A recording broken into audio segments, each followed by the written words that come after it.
what's happening culturally in Europe, what's their sad. crackdowns on free speech. They just so look sad. less and less like we do. Yeah. And there's a real question about whether there's a massive shift happening now in terms of world alliances long term. Well, there's definitely, I think, a new world order. I think the president has sought to it. There's a new world order in trade. There's a new world order in globalization and the way that we invest in our economy versus, foreign supply chains.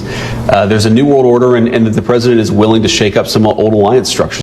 I think, my mother had an expression, out of everything terrible, something good will come if you look hard enough for it. I think this presents us with some significant opportunities to make some real changes. We are at an inflection point, I believe, in the world economy. Not just the world economy, in the world. It occurs every 3 or 4 generations. As one of the top military people said to me in a secure meeting the other day, 60 million people died between 1900 and 1946. And since then, we established a liberal world order, and that hadn't happened in a long while. A lot of people dying, but nowhere near the chaos. And now is a time when things are shifting. There's going to be a new world order out there, and we've got to lead it. We've got to unite the rest of the free world in doing it. So anyway, I'm going to hush up, Mary, fire away. There also exists an extraordinary opportunity to form for the first time in history a truly global society, carried by the principle of interdependence. Construction of a new world order. That's what this is about. And that's the sort of dialogue the Chinese are generally good at. And so a partnership between us is essential. Where are we as we think about this time in American foreign policy? Are we at a special moment which is being redefined? Or are we creating a new world order? We're at a moment when the international system is in a period of change like we haven't seen for several hundred years.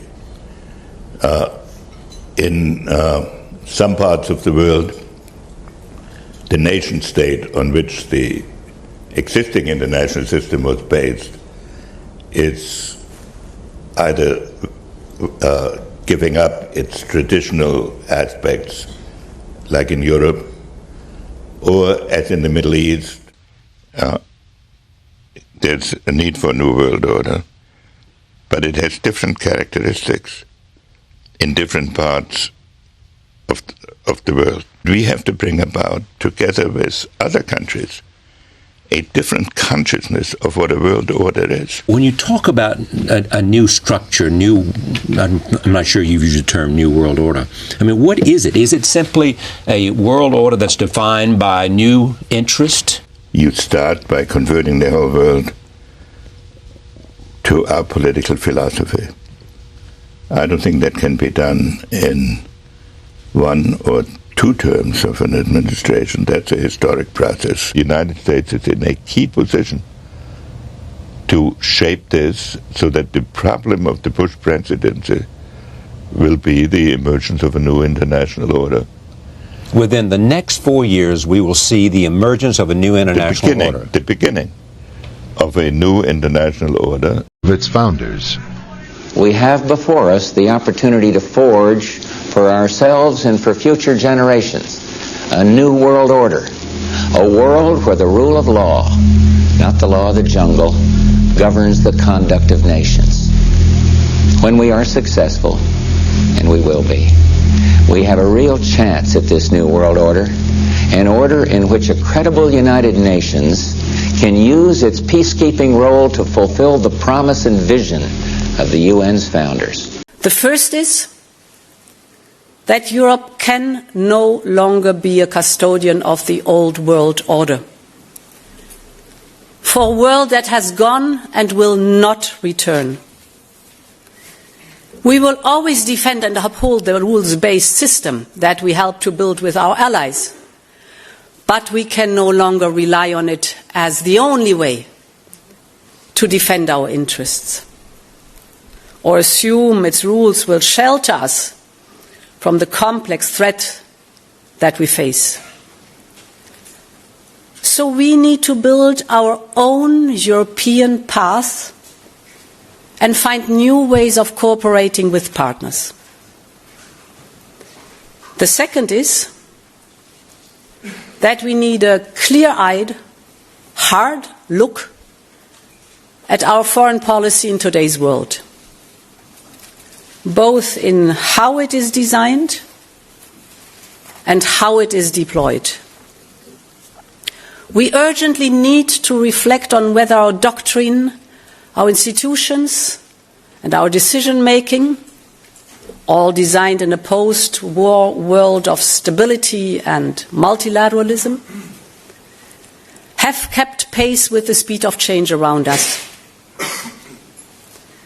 Whether the system that we built, with all of its well-intentioned attempts of consensus and compromise, is more a help or a hindrance to our credibility as a geopolitical actor. I know this is a stark message and a difficult conversation to have,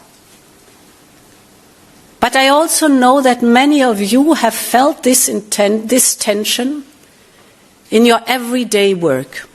The point is that if we believe, as I do, that we need a more realistic, a more interest-driven foreign policy, then we have to be able to deliver on it. Do you think we are in a new world order? We keep on talking about this new world order. But Yes. I feel like 2026 is even more of a big year in foreign affairs. No question, because the United States is undoing its own global order and is in the midst of what we call a political revolution. The U.S. is by far the most powerful country in the world. That is not changing, but its reliability in terms of what it stands for, its political priorities, again, at home and around the world, is changing dramatically. And that is putting a lot of other countries, both adversaries and friends of the United States, on notice. What have we learned in 2025 about what the U.S. administration wants to do, and what does that mean for the new global order? The world has changed much since that last visit. And I believe the progress that we have made in the partnership sets us up well for the new world order. Canadian Prime Minister Mark Carney is touting a new strategic partnership with China in talks with Xi Jinping in Beijing as part of what he has said is a new world order, in part due to the fallout from Trump tariffs in the United States. Now, there's been a noticeable tone shift from Ottawa towards Beijing as Carney wraps up the first state visit to China by a Canadian leader in more than 8 years. Now, after a lengthy diplomatic chill, the two nations have signed a series of agreements, including an energy pact that could see more Chinese investment in Canada and open up opportunities for China to buy more Canadian oil and LNG. Also, in quite a breakthrough, Carney says Canada will allow 49,000 Chinese electric vehicles into Canada at a tariff of just 6.1%, down from 100%. Xi reciprocated, according to Carney, by reducing its 100% ag tariff on canola or rapeseed to 15%.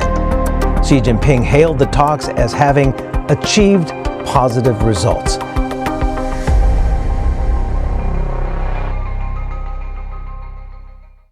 The current non-Jewish Messiah was chosen to be of service to the Jewish people and the Jewish Messiah. President Trump's right ear was grazed in a symbolic gesture of Exodus 21:6, where the Torah states that a servant who wants to remain with his master needs to have his right ear pierced. Trump was designated as God's servant and anointed one, just like Cyrus the Great almost 2,400 years ago.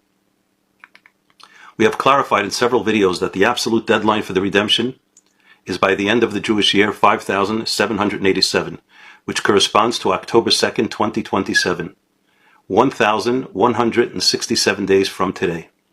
Thus, the redemption will surely occur during Donald Trump's tenure. And I have good reason to believe Donald Trump was chosen to be the one to redeem the sins of Esav through offering his assistance in rebuilding the Holy Temple on the Temple Mount and establishing the Jewish kingdom over all of mankind in Jerusalem. Perhaps it is no accident that the numeric value of Donald Trump in Hebrew is the same as Messiah, son of David, Mashiach ben David, 424. However, Donald Trump is mistaken if he thinks he was chosen to make America great again. He will no doubt do a lot of good things to strengthen our economy, protect our borders, and allow religious freedom to flourish. But America will never become a great country on its own, because Asav's days are numbered. All our elite institutions and centers of power and influence are rotten through and through. The majority of Americans under 30 who are college educated and who are the future leaders of America support the vicious monsters of Hamas rather than the holy and courageous soldiers of the IDF. No human being, even Donald Trump, can reverse this. No. The greatness of America does not lie in its own success. America will be great when the Messiah comes. And the leader of this country, on behalf of all the good people in this country, will humbly present himself to the Jewish Messiah and ask him to accept the United States of America into a new alliance of countries who accept the leadership of the Messiah. A new United Nations will replace the current cesspool that goes by that fraudulent name. A real United Nations, united to serve God, led by the Messiah and based in Jerusalem. And my feeling is that the United States under President Trump will be the first nation to join. In mainstream political language, New World Order usually means a major reorganization of global power and rules after a big historical shift. For example, the end of the Cold War. In conspiracy culture, New World Order, New World O, means a supposed secret plot by powerful elites to create a single totalitarian world government. In international relations, a world order is the set of rules, institutions, and power balances that organize how states cooperate and compete. After events like World War I, World War II, and the Cold War, leaders have spoken about building a new world order based on new rules, alliances, and institutions, League of Nations, United Nations, etc. President George H.W. Bush used the phrase in 1990 to 1991 to describe a hoped-for era where the UN and major powers would collectively enforce international law and protect smaller states, especially visible during the Gulf War. Dictionaries define New World Order as a profound change in social or global political organization, such as improved cooperation among previously hostile countries, and also note its use for a hypothetical global reorganization. Scholars often use world order neutrally to describe any large-scale pattern of power and rules, liberal order, American-led order, multipolar order, etc. New World Order, or New World O, is the belief that a hidden cabal of elites is secretly building a dystopian global regime that will control or enslave humanity. Advocates claim global crises, pandemics, wars, economic shocks, and institutions, UN, international banks, NGOs, are engineered or used to centralize power and erode national sovereignty and individual freedoms. Common claimed features include mass surveillance, disarmament of citizens, concentration camps, foreign troops on national soil, and a world government run through international bodies and secret societies.